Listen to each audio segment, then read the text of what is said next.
बहू का राज। शाम का वक्त है।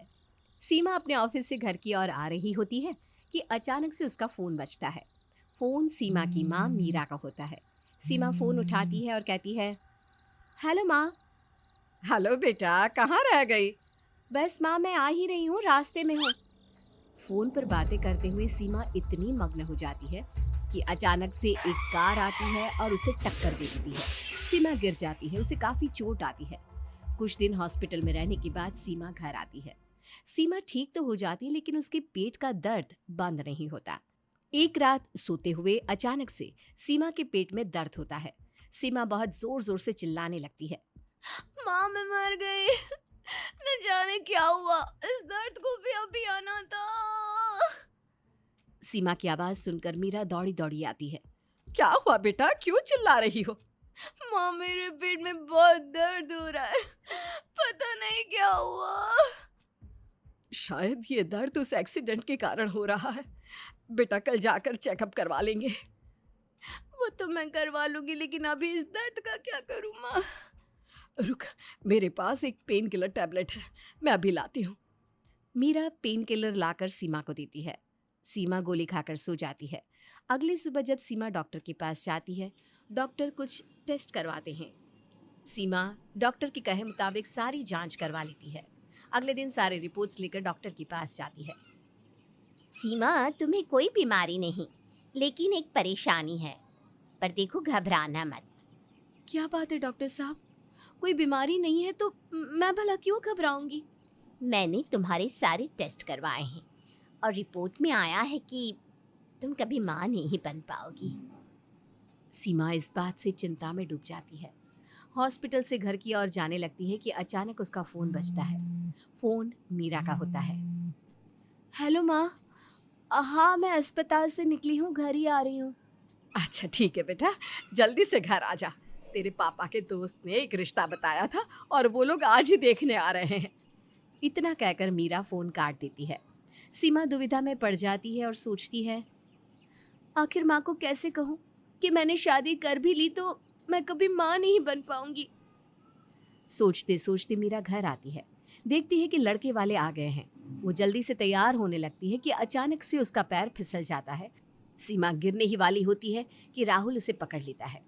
राहुल वही लड़का होता है जो उसे देखने आया है। उसे तो सीमा को देखते ही प्यार हो जाता है। कुछ दिन में दोनों की शादी हो जाती है। एक दिन सीमा अपनी सासू माँ कमलेश से कहती है, माँ जी, मुझे घर की बहुत याद आ रही है, मैं एक दो दिन के लिए माँ के पास जाना चाहती हूँ।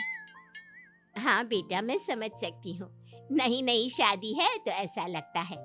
तुम जल्दी जल्दी एक दो बच्चे कर लो, फिर तुम्हारा मन लगने लगेगा।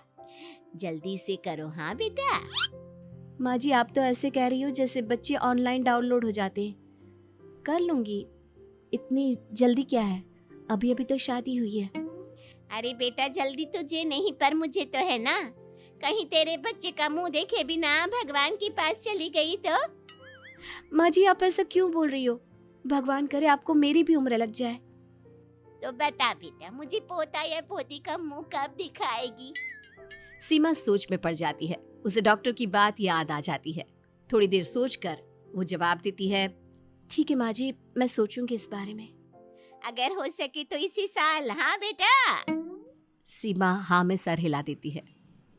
अब वो दिन रात यही सोचने में लग जाती है कि जब भी इस बच्चे की बात निकलेगी वो क्या जवाब देगी, कैसे छुटकारा पाए इस मुसीबत से।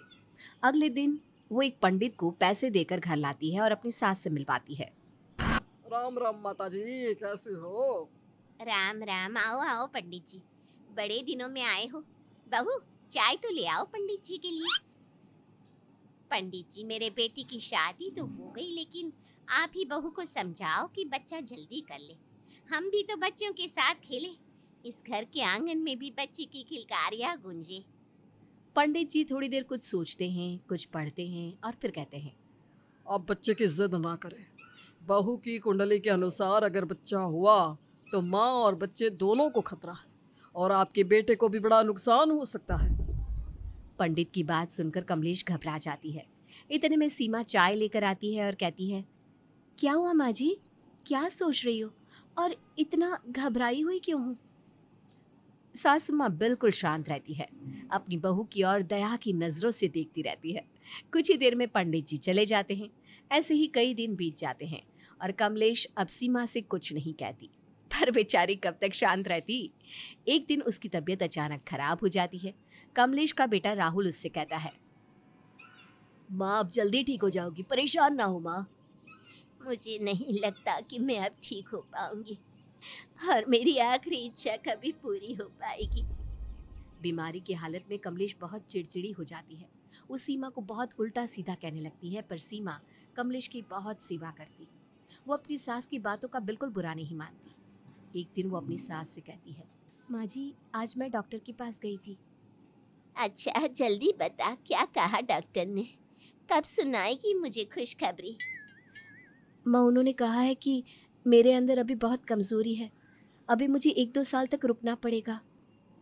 ये सुनकर सासू माँ बहुत उदास हो जाती है। 1-2 साल तो पलक झपकते ही बीत जाते हैं। कमलेश फिर से सीमा के पीछे पड़ जाती है। सीमा सोचती है, माँ तो बच्ची का राग आलापना भूल ही नहीं रही। अब क्या करूँ मैं? कैसे बताऊँ कि मैं माँ नहीं बन सकती? सीमा ये सोच ही रही होती है कि तभी वहाँ कमलेश आ जाती है। क्या सोच रही है बहू? माँ जी मेरी माँ की तबीयत ठीक नहीं है, मुझे कुछ दिनों के लिए अपने मायके जाना होगा। सीमा झूठ बोलकर अपने मायके चली जाती है और काफी समय वहां रहकर घर आती है। अब कमलेश ने सारे जतन करके देख लिए, लेकिन सीमा ने मां ना बनने के लिए कुछ ना कुछ बहाना बना ही लिया। एक दिन कमलेश सीमा को बहुत प्यार से पूछती है, सीमा बहू आखिर बात क्या है? जब भी मैं तुम्हें माँ बनने के लिए बोलती हूँ तुम कुछ न कुछ बहाना बना देती हो, कभी कुछ तो कभी कुछ। जवाब तो दे देती हो, लेकिन आज मुझे सच सच बता दो। देखो आज अगर तुमने मुझे सब कुछ बता दिया तो तुम्हें बार बार झूठ नहीं बोलना पड़ेगा और मेरी भी दादी बनने की उम्मीद खत्म हो जाएगी। माँ मैं आपको दुखी नहीं करना चाहती, लेकिन सच यह है कि मैं कभी माँ नहीं बन सकती। मेरा एक एक्सीडेंट हो गया था, ये बात मेरे घर वालों को भी नहीं पता, लेकिन राहुल जी को मैं बहुत पसंद करने लगी थी और वो मुझे, इसलिए मैं शादी के लिए मना नहीं कर पाई। कमलेश को ये सुनकर बहुत दुख हुआ। उसने किसी तरह अपने आप को संभाल लिया। ये बात राहुल को भी पता चल गई। एक दिन कमलेश ने राहुल से कहा, बेटा राहुल एक बात कहूँ तो मानेगा? हाँ हाँ माँ बोलो ना, बिल्कुल मानूंगा। तेरी बीवी सीमा कभी माँ नहीं बन सकती और मुझे इस घर में एक बच्चा चाहिए, तो क्यों ना हम एक बच्चा गोद ले ले। बेचारी सीमा का भी मन लगा रहेगा और मेरा भी। माँ मैं तो बहुत दिनों से आपसे यही बात करना चाहता था, आपने तो मेरे मन की बात छीन ली। मैं आज ही इसके बारे में पता करवाता हूँ। और सीमा और सबकी सहमति से राहुल एक बच्चा गोद ले लेता है। सीमा बच्चे को देखकर कहती है, देखो ना माँ कितना प्यारा बच्चा है। अब जाकर मेरी इच्छा पूरी हुई। अब मुझे भगवान अपने पास बुला लेना तो भी कोई गम नहीं। नहीं माँ जी, अभी तो इस बच्चे को बड़ा करने में आपको मुझे मदद करनी है। अभी आप कैसे जा सकती हैं? पगली। इस तरह उस बच्ची को पाकर कमलेश का परिवार पूरा हो गया और तीनों मिलकर उस बच्ची की अच्छे से परवरिश करने लगे।